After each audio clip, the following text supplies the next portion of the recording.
سلام به شما. توی این برنامه میخوایم از اون توصیه‌های کلیشه‌ای و تکراری فاصله بگیریم و بریم سراغ یه نوع استرس خیلی خاص. استرسی که فقط ورزشکارای رشته‌های انفرادی با تمام وجود درکش میکنن.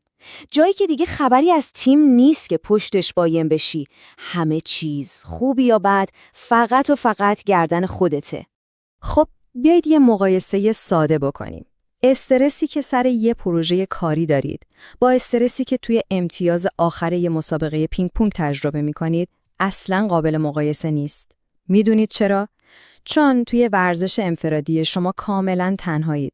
همه مسئولیت‌ها، همه نگاه‌ها فقط روی شماست و همین تنهایی جنس استرس رو زیر و رو می‌کنه. مسیری که قراره با هم طی کنیم یه جورایی مثل یه ارتقای ذهنی کامله. یه نقش راه برای اینکه از ورزشکاری که زیر فشار له میشه تبدیل بشیم به قهرمانی که از همون فشار برای برنده شدن انرژی میگیره. تو بخش اول میخوایم ببینیم اصلاً ریشه این تفاوت کجاست. تو ورزش انفرادی جایی برای پنهان شدن وجود نداره. هیچ همتیمی نیست که بتونی یه بخش از بار رو بندازی رو دوش اون. این فشار کاملاً شخصیه و مستقیم میشینه رو ذهن و روان شما. اینجا میرسیم به یه نکته فوق‌العاده مهم. شاید بشه گفت بزرگترین خطای ذهنی که یه ورزشکار مرتکب میشه. اونم وقتیه که یه عملکرد بد رو با بد بودن خودتون اشتباه میگیرید. یعنی نتیجه رو به ارزش شخصیتتون گره میزنید. به این میگن استرس هویتی و دقیقاً همینه که باعث میشه تو لحظه‌های حساس بدنتون خشک بشه و قفل کنه. ببینید، این یه جمله انگیزشی ساده نیست. این یه ابزار قدرتمند برای برنامه‌ریزی مجدد ذهن شماست. وقتی این جمله رو به خصوص قبل از مسابقه تکرار می‌کنید، دارید به مغزتون فرمان میدید که این یه موقعیت مرگ و زندگی نیست. این فقط یه بازیه و ارزش شما هیچ ربطی به نتیجهش نداره. خیلی خوب. حالا که فهمیدیم باید هویتمون رو از عملکردمون جدا کنیم، تو بخش دوم یاد میگیریم چطور باورهای اصلیمون رو درباره فشار و ترس از نو تعریف کنیم. این یه تغییر نگاه اساسیه. نکته حیاتی دقیقاً همینجاست. خیلی وقتا استرس ما اصلاً ربطی به حریف نداره. ترس واقعی از دست دادن یه امتیاز نیست. ترس از اینه که بقیه، مربی، خانواده، تماشاچی‌ها بعد از اون اشتباه راجع به ما چی فکر میکنن.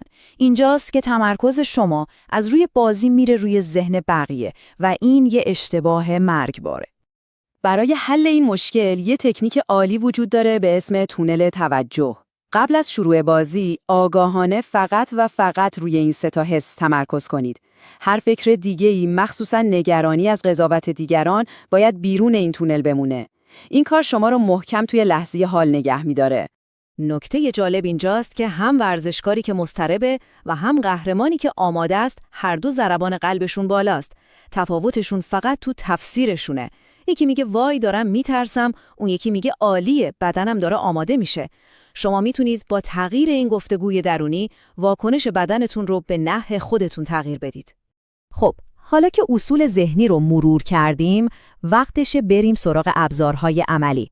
فرض کنید بازی 9-9 مساویه، نفس‌ها تو سینه حبس شده. تو این لحظه دقیقاً باید چیکار کرد؟ یه لحظه با خودتون فکر کنید. توی همچین موقعیتی چه صدایی تو سرتون تکرار میشه؟ چی به خودتون میگید؟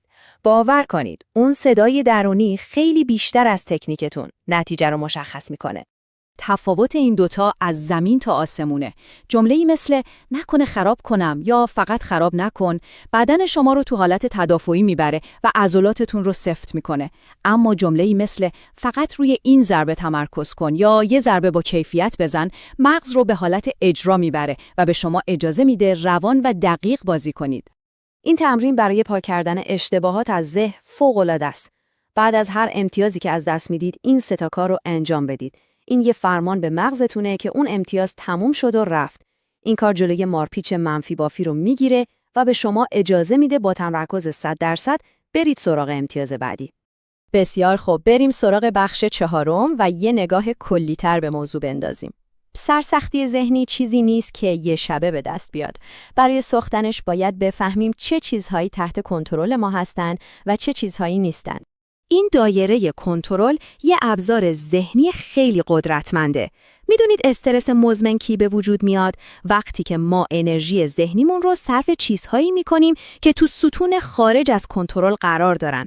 قهرمانای واقعی تمام تمرکزشون رو میذارن روی دایره داخلی، چون میدونن قدرت واقعی فقط همونجاست.